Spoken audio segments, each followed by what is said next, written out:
If you don't build it, then someone else will. And that's the lesson we learned, especially about technology and AI-based products and services for real estate from Tamir Poleg. He is the CEO of the Real Brokerage. And we had a deep, deep dive into AI and the transformation that is possible in the real estate industry because of it. Some of it is scary. Some of it is really great. Efficiency is a big positive, and you'll really enjoy this conversation. So thanks for joining. Tamir, welcome to the RealTrending podcast. Thanks, Tracey. Excited to be here. And congratulations on your RealTrends verified brokerage ranking of number 5 by volume and number 6 by transaction sides. Congratulations. So we've talked more in the last couple of weeks than I think in 2 years. So I'm really excited to talk to you again. And I wanted to dig in a little bit about some of the topics that we talked about for the interview that I published on HousingWire. So you had said that Real is really focused on tech innovation. And I wanted to get into that. What is that? And how do you define success with that? I think that it goes back to why and how we founded the company. We started the company back in 2014. And I think that throughout the years, we always asked ourselves, are we a technology company or are we a real estate brokerage? And every time we would say, okay, we're a real estate company, but we're also a technology company, or we're a technology company that operates a real estate brokerage. But I think that technology plays a role in different aspects, and I'll try to describe a few of them. It's no secret that this is a low margin industry, and the margins are shrinking for brokerages, which means that you have to become more and more efficient in your operations. You need to automate as much as possible. You need to be able to scale without adding more operating expenses. You need to leverage the existing human capital, but also the software that you're able to build in order to automate processes that will eliminate the need for human in the back office. So I think that from the very beginning, we were trying to focus on, instead of, for example, marketing, agent marketing, property marketing, we were trying to focus on efficiency, operating efficiencies. So we were trying to understand what are those tasks that are being handled by humans in the back office of a brokerage, and how can we replace those humans with software. So I'll give you just a couple of examples.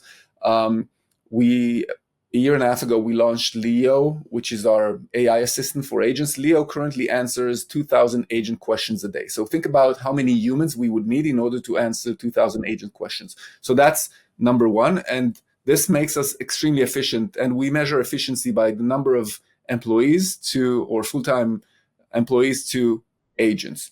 And that ratio is the best in the industry.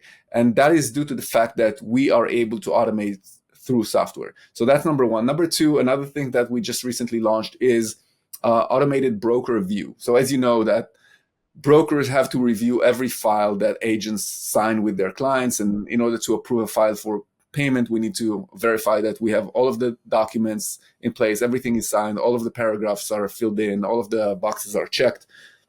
And typically humans are doing it. And now we created an AI tool that knows how to look and read documents and immediately provide feedback to the agent saying, hey, you're missing a signature on page 8 and you're missing the late payment disclosure.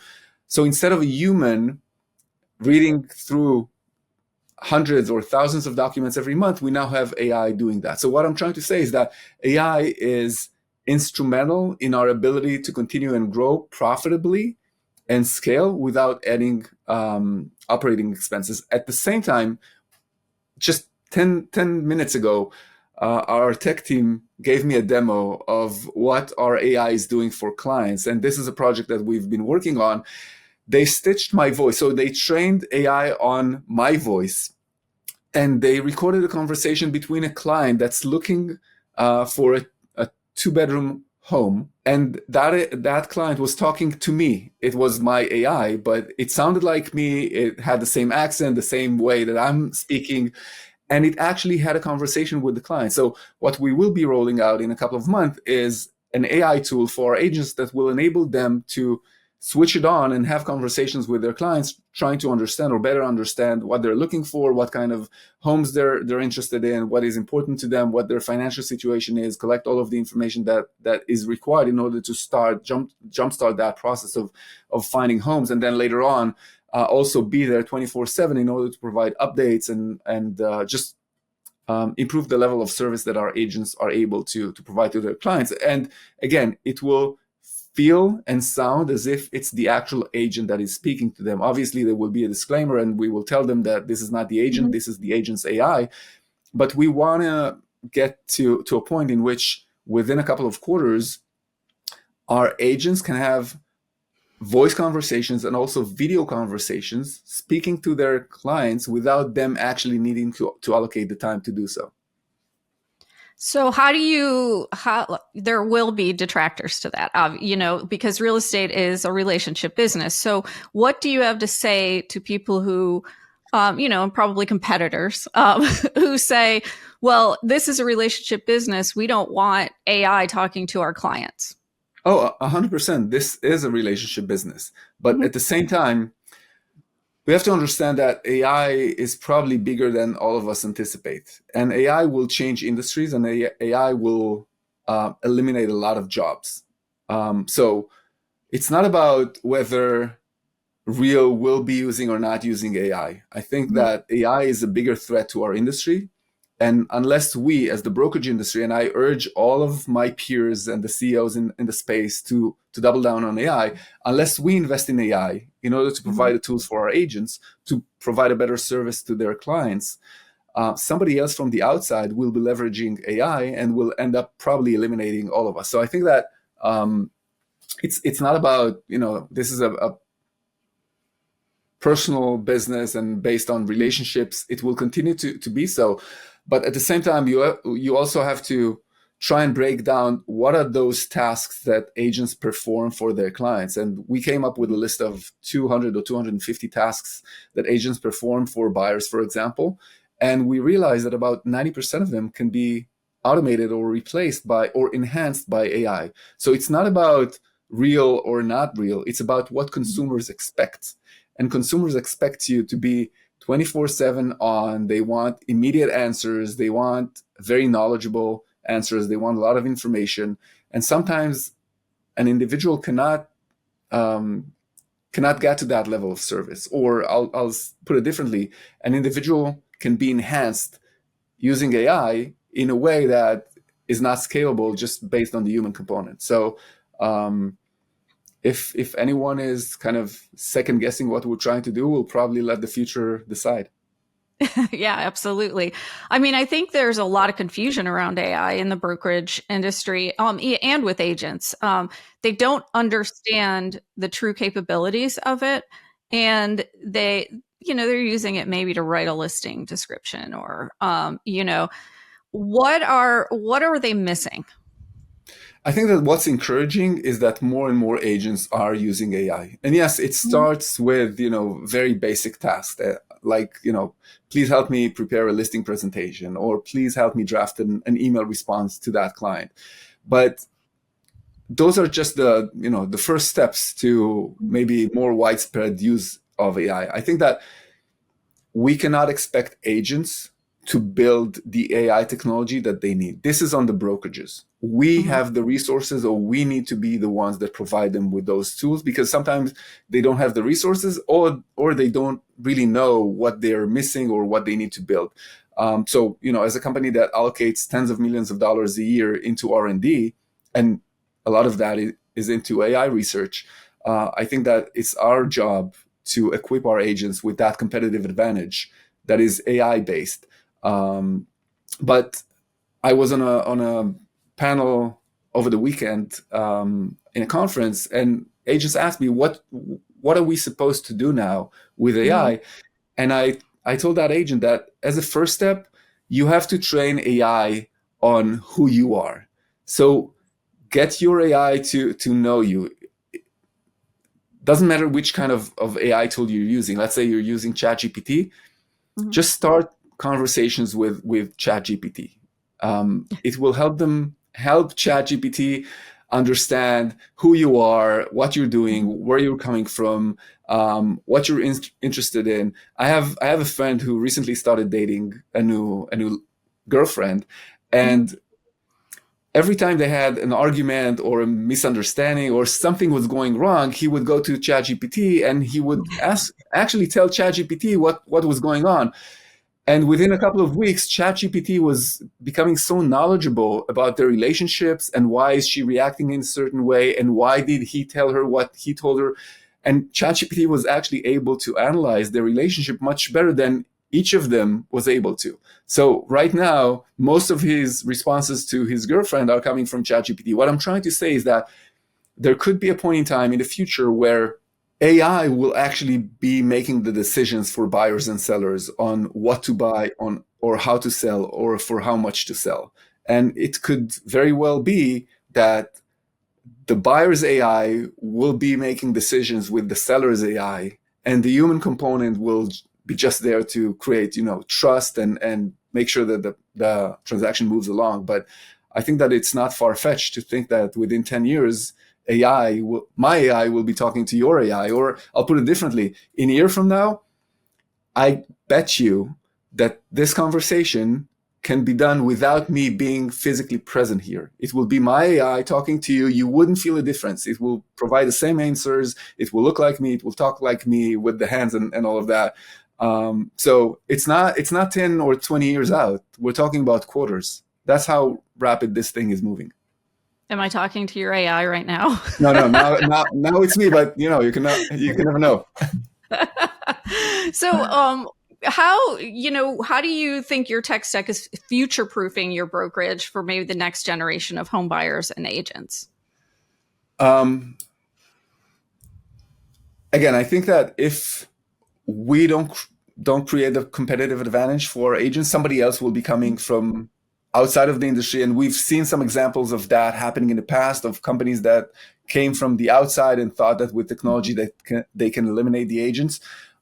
Luckily, most of them failed. Some of them are still alive, but they're not really meaningful. I think that there is a chance that in the future, something like this will happen. So first of all, this is kind of a defensive move, making sure that we have what it takes in order to fight with any external force that will be coming in and trying to take away our agents' businesses and our business. Second, I think that when we're talking about our agents and when I'm thinking about my kids and the point in time in which they will be coming into the industry wishing to buy their first home, they will probably be expecting a different kind of service and a different kind of experience than what the industry is providing them at the moment.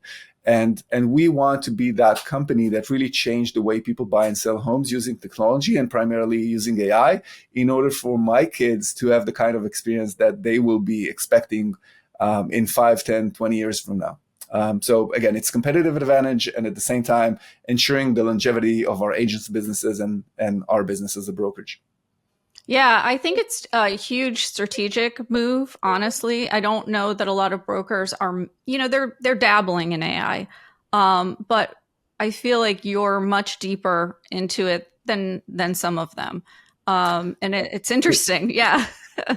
100%. I think that within 2 weeks, I'll probably be able to provide you a phone number that you can call and actually have a conversation with me, and it wouldn't be me. And I think that at that point, it will be much more tangible than it is at the moment. Yeah, definitely. And by the way, maybe another example. As a public company, we have our earnings call every quarter. The upcoming earnings call on, I think it's May 8th. There's a scripted part before the Q&A part. And that part, my part at least, will be read by my AI. It's not going to be me who's going to read it. And I bet you that nobody is going to notice that this is actually not me. At the end, we will actually say that wasn't me. But as you said, you can no longer trust whether it's a human in front of you or their AI. Yeah, I've seen that, just on social media with AI, selling products from well-known people that they come out and say, I did not back that product. That's totally fake. That's an AI generated, image of me. I don't back that product at all. So it's interesting how people are already using it. You know what? That's an interesting point. A couple of months ago, my brother, who's an advisor to some very large real estate companies on housing innovation, he asked me what we're doing with AI, and I described to him Mhm. everything. And he said, it's interesting because we might be at a situation within a couple of years where the people that are selling real estate are not the same people that are selling real estate at the moment. And I asked him what he meant. And he said, let's take Gary Vee, for example. He's an influencer. He has massive following. People trust him. People know that he's business savvy. Imagine that Gary Vee had an AI tool that would enable him to service home buyers without him actually spending time. So, taking them throughout the process, he would figure out a way to actually open the doors and show the homes to them. But let's think, or let's assume that Gary Vee had a tool that was able to cater to thousands, hundreds of thousands of home buyers at the same time. Why wouldn't people buy homes from Gary Vee? And that's interesting because I think that AI truly has the potential of changing the profile of the people that are actually selling real estate at the moment. It would go from real estate professionals to maybe more of influencers. So it would be Yeah. interesting to follow. Yeah, I'm all in on this. I want to see what happens. It'll be really interesting. Yeah. I want to shift gears a little bit and talk about your culture because you kind of cited autonomy, upside, and culture as the key drivers of agent recruitment, aside from the efficiencies of technology on the brokerage side. So, how do you intentionally scale a strong culture across thousands of agents and in a virtual mode? Um, you do not compromise, and you always do the right thing. This is a question that came up when we had 1,000 agents, and then 2,000, and then 5,000, and 10,000. I think that if you build the right human foundations to any organization, that foundation will end up attracting like-minded people. So I always give the example of I'm Israeli. And if you stand in line in Israel, it doesn't really look like a line. It looks like a bunch of people that are trying to get ahead and get to the head of the line with no respect to everybody else. If you stand in line in the US, it's a clear line and everybody respects everybody's space. But if an Israeli traveled to the US and they would stand in line, they would stand in line like everybody else. So what I'm trying to say is that if you create the right culture and you make people understand what's expected from them, they will probably behave and react the way you expect them to.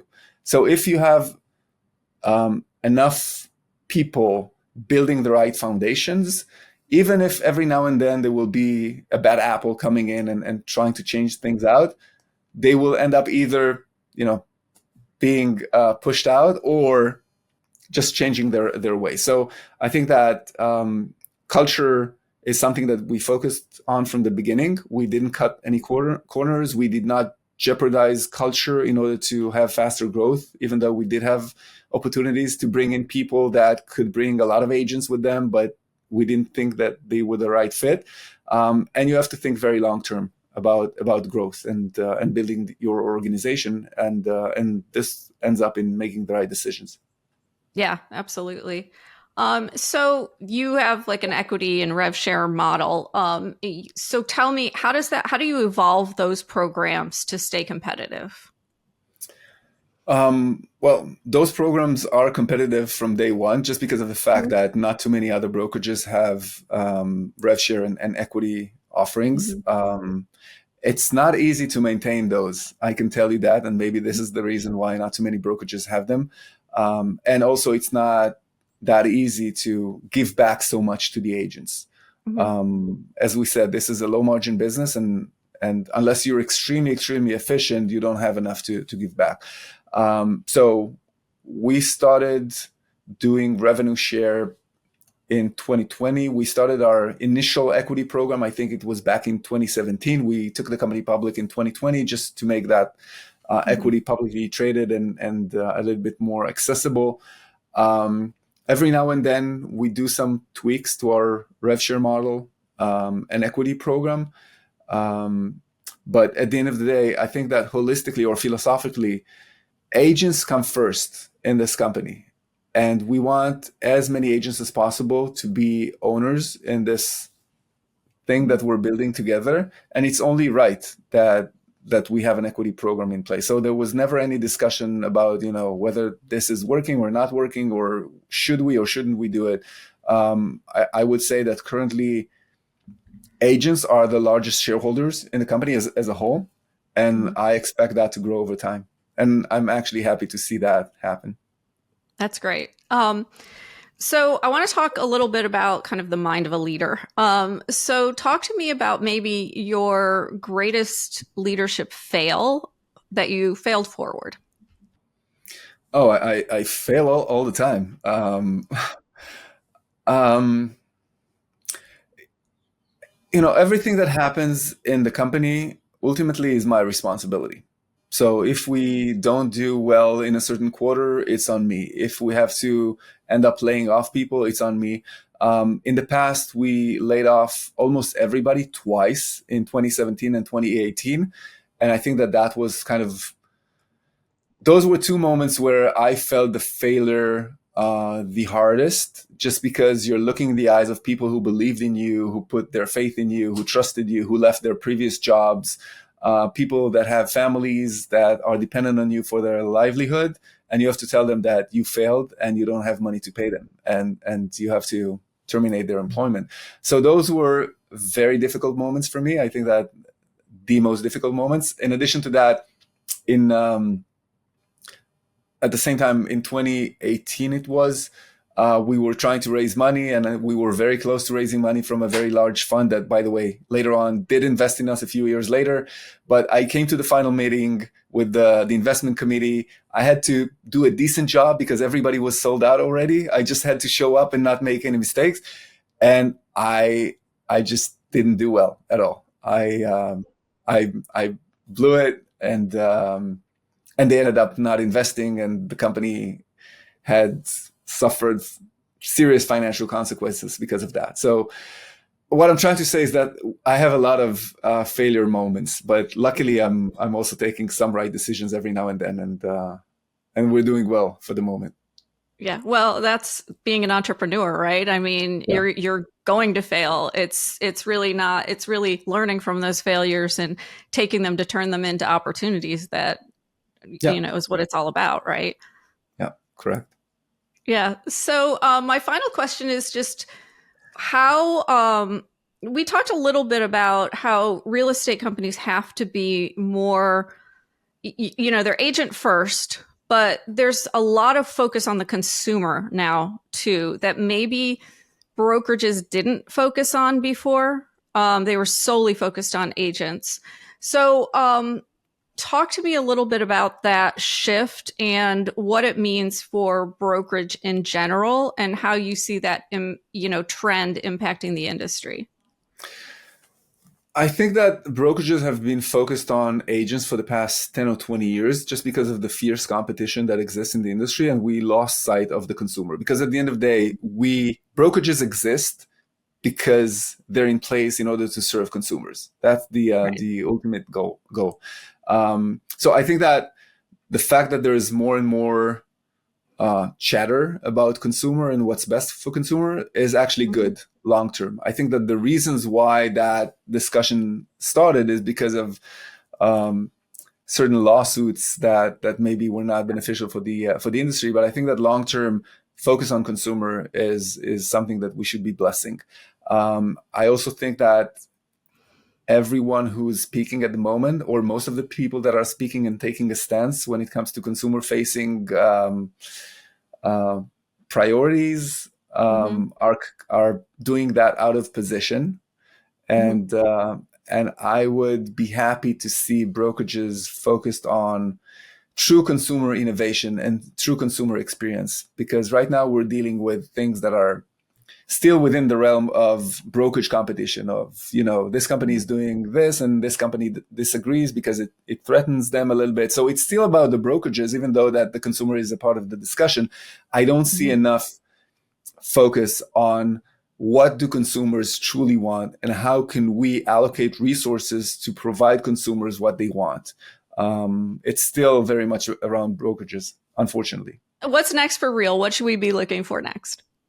I think that we're heads down executing. We don't really care about I mean, we do care about the market environment because our agents are affected, but we're trying to write our own story and continue to build and attract great agents to the company. And the number one thing that we do is constantly try to build value for agents. And we believe that if we build sufficient value, then more and more agents will be attracted to that value. So for us, it's just finding ways to deliver more and more value to agents and to their clients, and with a lot of innovation involved.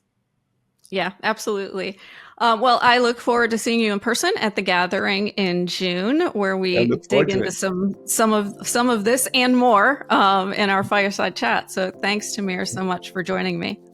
Thanks, Tracey.